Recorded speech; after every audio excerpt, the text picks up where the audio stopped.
Good morning, everyone. I'm happy to welcome you to today's assembly, a remembrance of the horrific event that happened exactly 2 years ago. On October 27th, 2018, an armed intruder entered the Tree of Life, or La Simha congregation, and opened fire. The building housed 3 congregations of the worshipers on the Jewish Sabbath. The shooter killed 11 people and physically wounded 6 others, marking the deadliest attack on the Jewish community in America. The synagogue stands in the heart of Squirrel Hill, just 8 miles from where we sit today. As some of you recall, this event had a profound impact on many people in our community. And we come together today as a school to mark and reflect on this event in a few different ways over the past few years.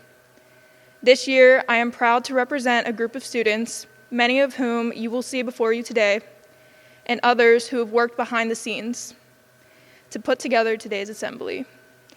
It is our hope that as you listen, you are able to join us in a few moments of reflection. Though I myself was not directly impacted by this event, I was so moved by last year's assembly that when I heard the announcement about the planning committee, I knew it was something I wanted to be a part of. Please put down your phones, and for the next few moments, remember and reflect with us.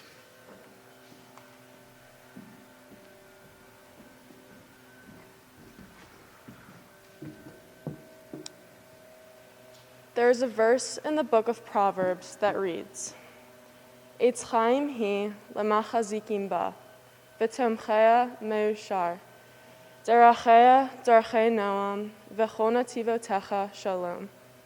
Chashivenu Adonai elecha v'nashuva, chadesh yamenu kekedem.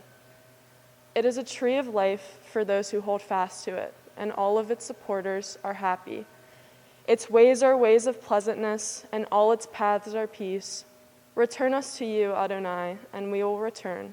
Renew our days as of old. The term Eitz Chaim, or tree of life, refers, of course, to the tree of knowledge, the tree that Adam and Eve ate from in the Garden of Eden, which gave them the ability to distinguish good from evil.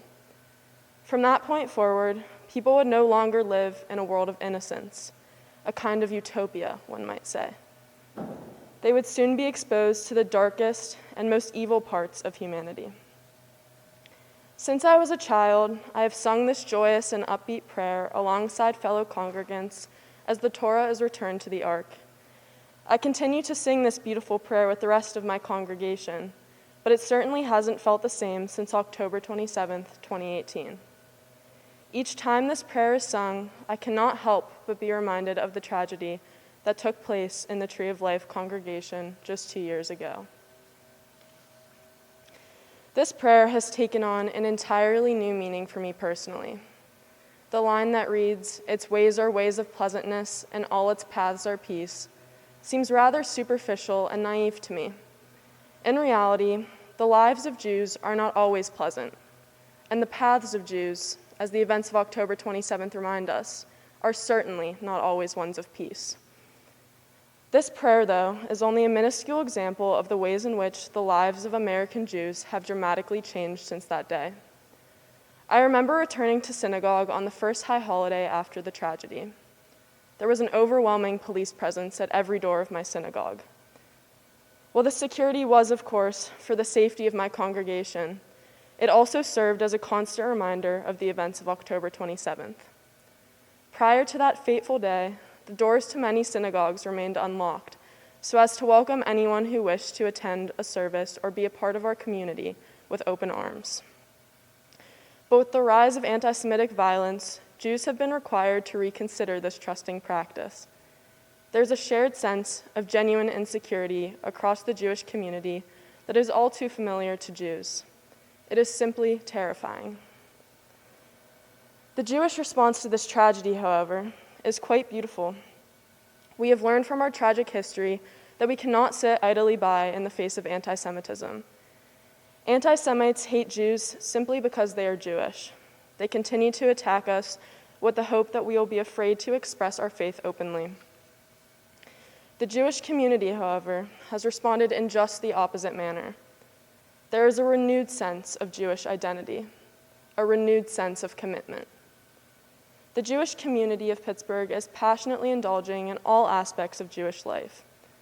Those who went to synagogue twice a year for the high holidays have begun to attend weekly Shabbat or Sabbath services.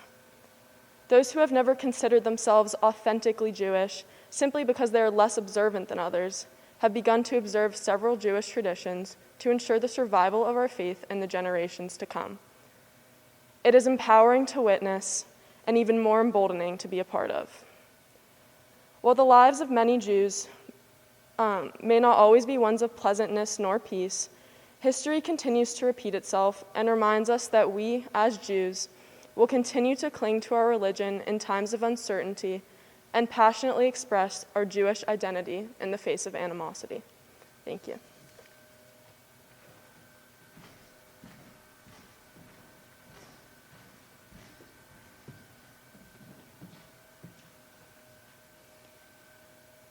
As I sat writing the speech that I'm giving today in honor and in remembrance of the lives lost in the Tree of Life shooting, I couldn't seem to pick one place to start or even just one idea to touch upon. I listed off all of the ways I was connected and affected by the shooting, but again, there were just too many to talk about. For those of you who don't know me, I'm Maya Lazarovich, and I think it would help for you to know that I'm a pretty outgoing person, but even now, when I get the chance to do something that is normally very easy for me, public speaking, I can't seem to make sense of my thoughts. So these are just some things that I wanted to share. Growing up in an area with a fairly small population of Jewish students at my school, I always felt like I had to be the voice of the Jewish community to my peers. My classmates would always ask me questions about Judaism, and this didn't bother me because I thought that if they knew more about my religion and faith, maybe they wouldn't see me as so different. I quickly came to realize that I couldn't make everyone see me as an equal. As a person who always strives to respect people for being different, it wasn't easy for me to understand how my differences could compel someone to be rude or mean to me. Around the holiday season during my 6th grade year, a student noticed that I didn't talk about Christmas like the rest of my classmates, and he began to pick on me for being Jewish. He continued to pick on me for a few weeks, and something I will never forget is when he told me he wishes that ISIS would come and kill me. 2 years later, I would come to know that 11 Jewish people were murdered in Pittsburgh because of their religion, my religion. The shooter lived closer to my synagogue than to Tree of Life. We questioned, what if it was us? The shooter targeted Tree of Life because a partner congregation that shared the synagogue building participated in a project to support refugees and immigrants. My parents are both Russian Jewish immigrants. I was lucky enough to not have any direct connections to Tree of Life, but the connection of my faith is what ignited my emotions and my feelings. From that day on, I knew that I could not be silent.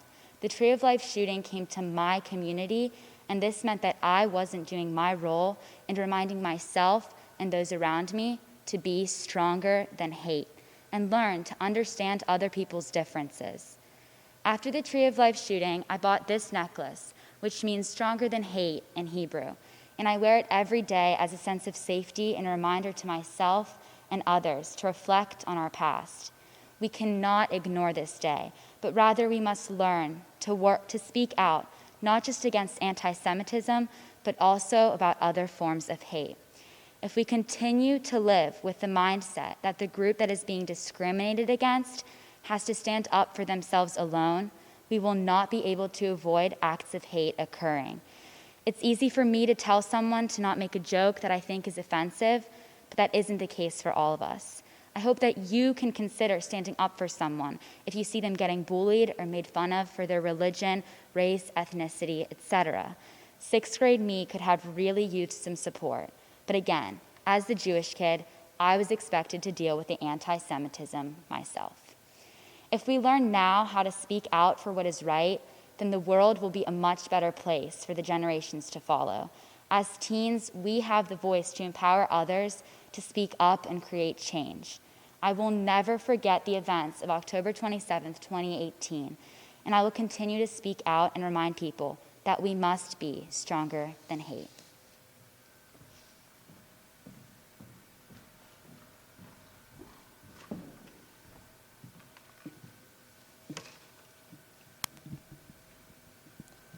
I was born and raised in Squirrel Hill as a Jewish person in a Jewish community, and I felt safe growing up in it. But 2 years ago today, on October 27th, 2018, my Squirrel Hill community was attacked and threatened by an act of anti-Semitism that so many of us thought we were protected from. I remember that Saturday morning clearly. My dad woke me up to tell me that a shooter was in the Tree of Life Synagogue just a few short blocks from my home. The same synagogue I passed by every day, the synagogue that I had gone to celebrate the bar and bat mitzvahs of many of my friends, in the same synagogue that I listened to my dad tell wonderful stories about, the synagogue where he grew up and got bar mitzvahed. I remember not being able to process what was happening. My neighborhood was being attacked, and I was watching it happen from the TV in my parents' bedroom. On this day 2 years ago, the entire world witnessed the deadliest attack of Jewish people in U.S. history, and it took place around the corner from my home. The lives of 11 people who felt safe in their synagogue in Squirrel Hill were taken for the only reason being that they were Jewish.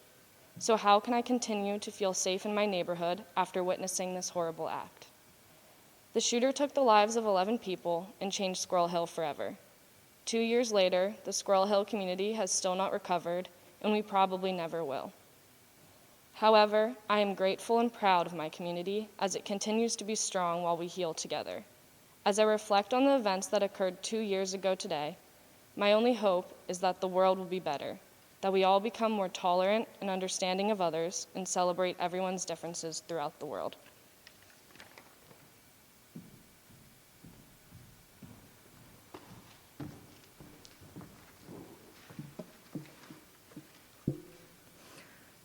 On the morning of October 27th, 2018, I was at my local synagogue in Cincinnati attending services with my dad and my 2 best friends.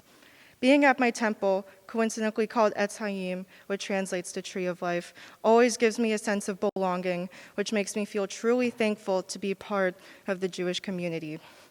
At the conclusion of the prayers, a sense of gratitude washed over me. I was surrounded by congregants who care about our community just as much as I do. I had been able to connect with my faith, and I was with some of my loved ones, which made services extra special. When the luncheon started, one of my friends checked her phone for any notifications, and that's when she saw a text message from her mom. A shocked expression appeared on her face, and she then showed us what the message said. Her mom had given the news that there had been a shooting at one of our close friends' synagogue. We were all in utter disbelief. We had met her friend from Pittsburgh at a summer camp a few years prior, and we knew that her family would go to services weekly.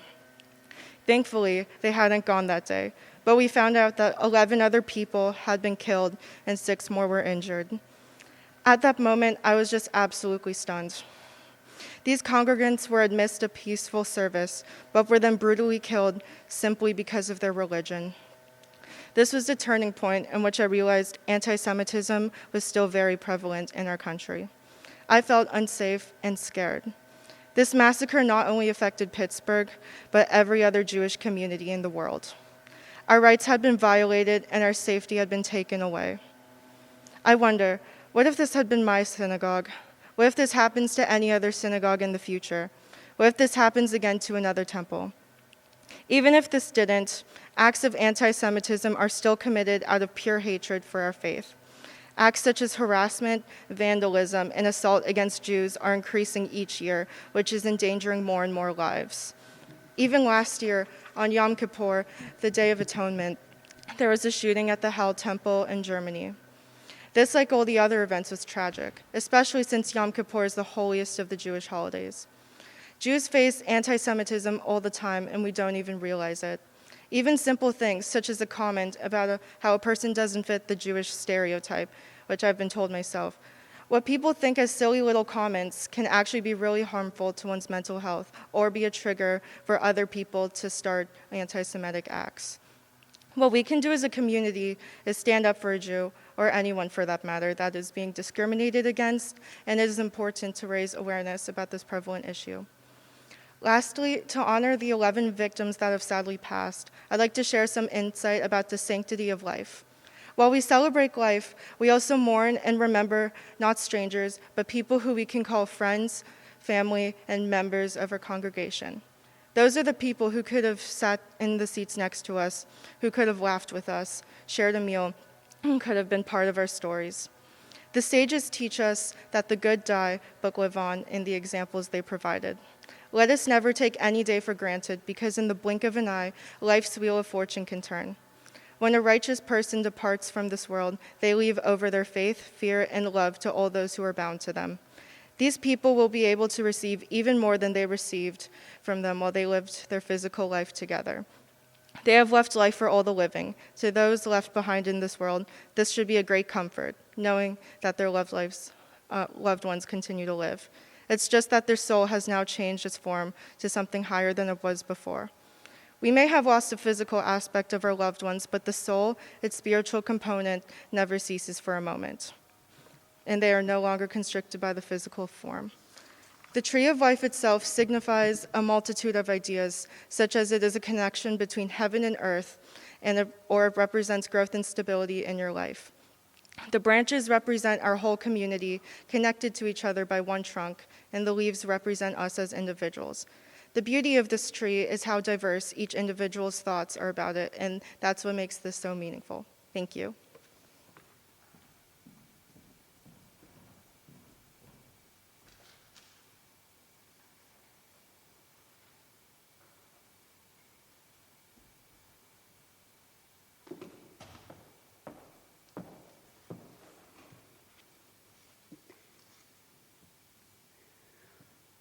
On the morning of October 27, 2018, I was in my then typical Saturday morning routine. I got up early with my kids, hung out and enjoyed the slower weekend morning pace, and headed to work out at my gym at the Jewish Community Center, just blocks away from my home. After my workout, I walked across the street to the bank, and that's when I started to sense that something was off. At the teller station next to me, I witnessed another bank patron in her EMT uniform take a phone call and immediately rush out of the bank.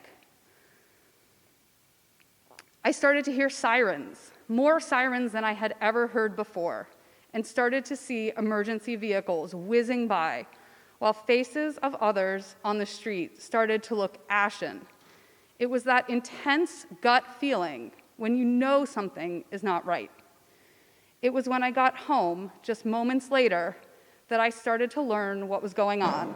And like many others, I was glued to the TV as the news filtered in about the massacre that was happening just blocks away.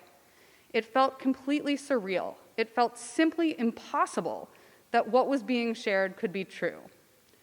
On the morning of October 28th, 2018, my family took this picture that you see on your screen.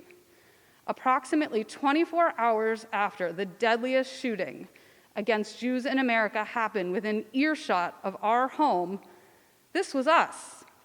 What I felt on that day and in the many days after was terror, fear, shock, sadness, grief, anger, confusion, curiosity, and uneasiness.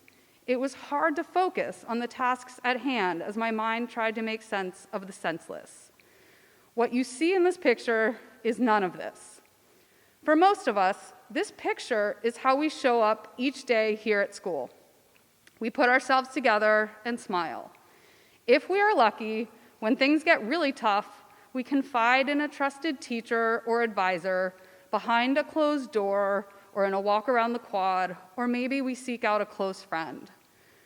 From years of conversations behind the closed door with students, I know how much so many of you carry with you each day.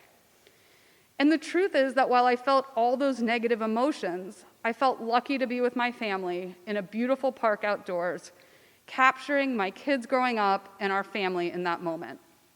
We can both cry and smile. We can both function and want to give up sometimes. And it's not an either or, it's a both and. Today we remember the 11 very special people who died on that day. They were the victims because they were the group of people dedicated to opening the synagogue to worship each week. If you have ever been to a bar or bat mitzvah or any other religious service in a synagogue, you know that while it states the service begins at 8 or 8:30 or 9, most people arrive at 10 or 10:30 or later. In Jewish prayer, 10 people are required to begin prayer. This is called a minyan. And the people murdered were the most loyal every week to waking up early and fulfilling a duty that was not assigned or celebrated. They volunteered for a role that few people want to fill and that no one necessarily knew they filled. That is community building. As we move through this school year in these difficult COVID times, with everything feeling a little bit more uncomfortable and uncertain than it was before, it's my hope that those who died will remind us and inspire us to be the community makers that they were. I remember the day after the shooting receiving an email from a student who said, "Dear Miss Lieberman, I remember seeing your away message on your email on a Jewish holiday, and I just wanted to check in and let you know that I hope you and your family are safe and doing okay." It doesn't take much to let others know that they are seen and valued. Elie Wiesel, Nobel Peace Prize winner and Holocaust survivor, wrote, "Just as despair can come to one another only from human beings, hope too can be given to one only by other human beings."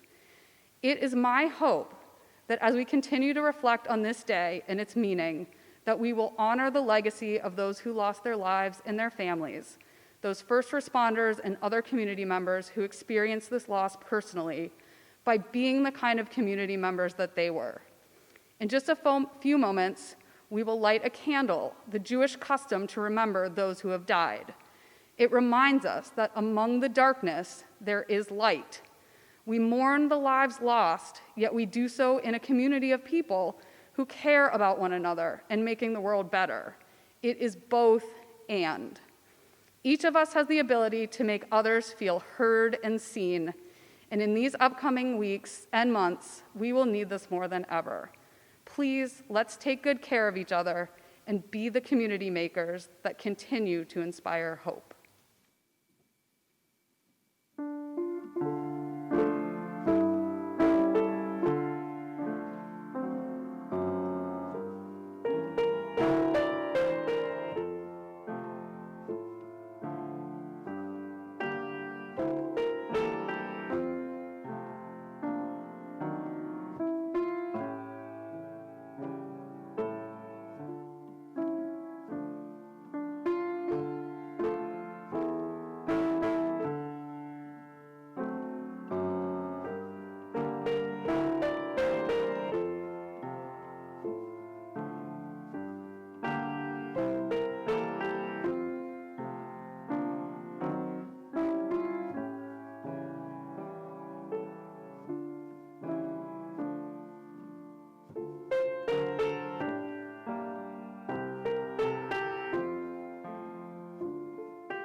Joyce Feinberg was a research specialist in the University of Pittsburgh's Learning Research and Development Center prior to her 2008 retirement.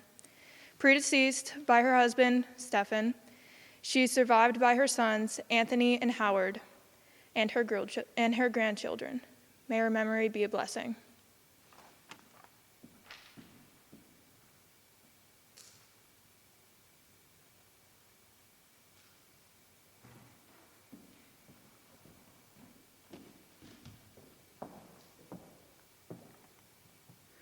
Richard Godfrey. Richard Godfrey owned a dental practice along with his wife, Margaret Peg Durachko. He offered his dental services to those in need, working with low-income residents, refugees, and immigrants at free and low-cost dental clinics. He was president of the New Life congregation, which met at the Tree of Life Synagogue. May his memory be a blessing.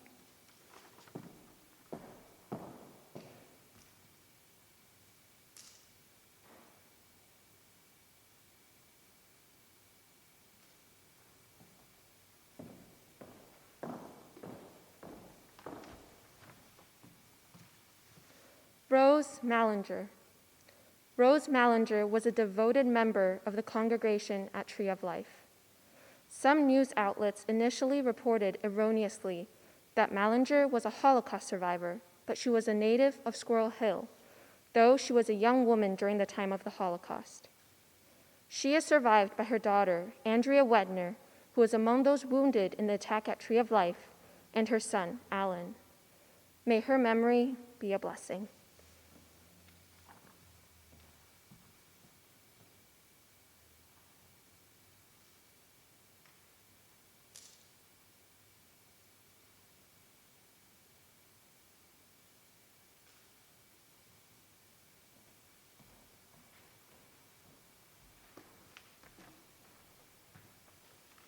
Jerry Rabinovitz was a family physician who was beloved by his patients.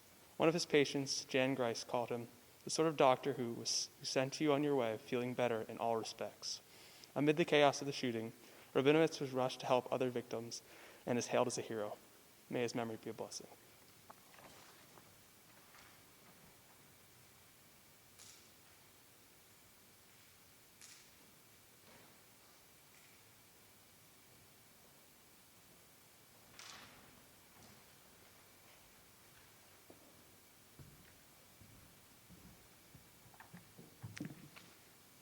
Cecil Rosenthal and David Rosenthal. Cecil Rosenthal, 59, was known as the honorary mayor of Squirrel Hill, a well-loved presence in his community. His brother, David Rosenthal, 54, also killed in the shooting, was remembered by neighbors as a quiet, gentle spirit. The brothers were residents at a local group home supervised by a chiva. May their memory be a blessing.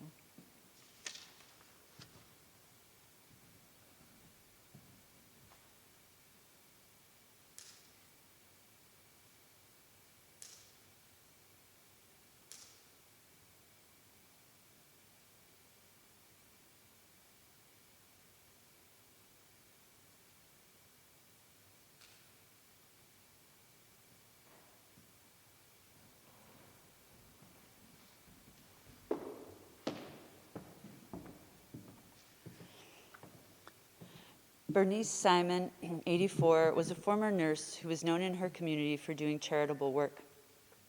Her husband, Sylvan Simon, 86, was a Vietnam War veteran and an accountant prior to his retirement. The two got married in 1956 at the Tree of Life Synagogue, the very same synagogue where they spent their last moments together. Neighbors noted that the couple would always hold hands as they walked around their neighborhood. May their memory be a blessing.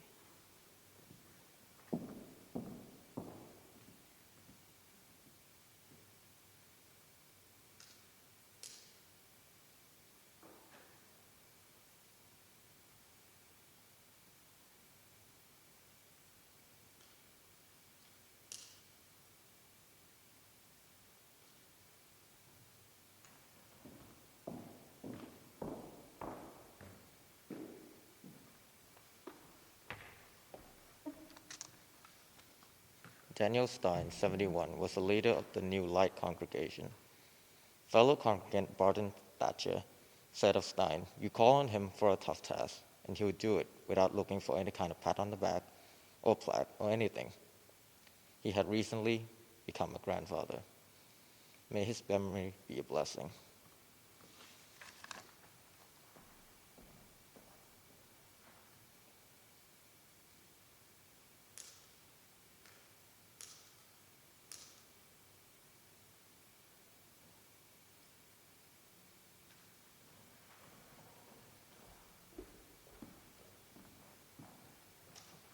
Melvin Wax, 88, was an accountant prior to his retirement, as well as a father and a grandfather.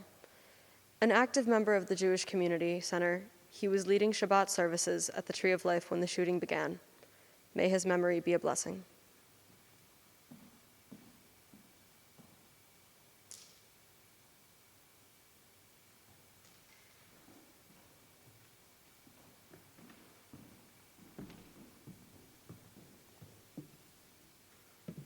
Irving Younger, 69, was a regular at Tree of Life's services and an enthusiastic volunteer, greeting visitors to the synagogue and helping them get settled.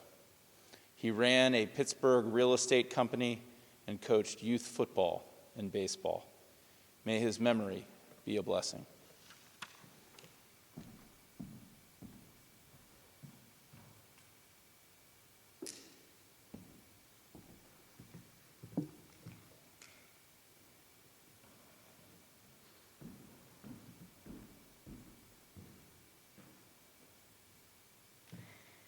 I will now recite the Mourner's Kaddish. In Judaism, we say this prayer to affirm God's greatness in a time when our faith is being tested by loss. We say this prayer on the anniversary of a person's death at Yizkor, along with lighting a candle. In Hebrew, Yizkor means may he remember, and that is exactly what we are here to do today. Yitgadal v'yitgadash shemei rabbah. Be'alma divarach yurte ve'amlich malchute, b'chayechon uvyomechon uv'chaye dechol beit Yisrael, ba'agala uvizman kariv v'imru amen. Yehei shemei rabba mevorach le'olam ulamei olmaya. Yitbarach v'yishtabach v'yitra'ar v'yitramam v'yitnaseh, v'yitadar v'yitale v'yitalal, shemei dekudsha brichu. Le'ela min kol birchata v'shirata, tushbechata v'nechamata, da'amiran be'alma v'imru amen. Yehi shlama rabba min shamaya, v'chayim aleinu ve'al kol Yisrael v'imru amen. Oseh shalom b'imramav, hu ya'aseh shalom, aleinu ve'al kol Yisrael v'imru amen. Glorified and sanctified be God's great name throughout the world which he has created according to his will. May he establish his kingdom in your lifetime and during your days, and within the life of the entire house of Israel, speedily and soon, and say, Amen. May his great name be blessed forever into all eternity. Blessed and praised, glorified and exalted, extolled and honored, adored and lauded be the name of the Holy One. Blessed be he. Beyond all the blessings and hymns, praises, and consolations that are ever spoken in the world, and say, Amen. May there be abundant peace from heaven and life for us and all of Israel, and say, Amen. He who creates peace in his celestial heights, may he create peace for us and for all Israel, and say, Amen.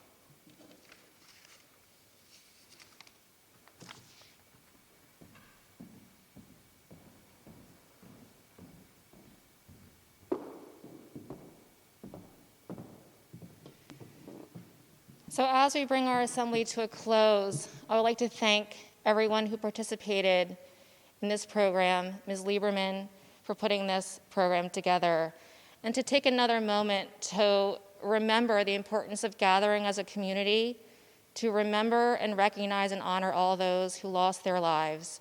And so if we can take another moment of silence together as a community.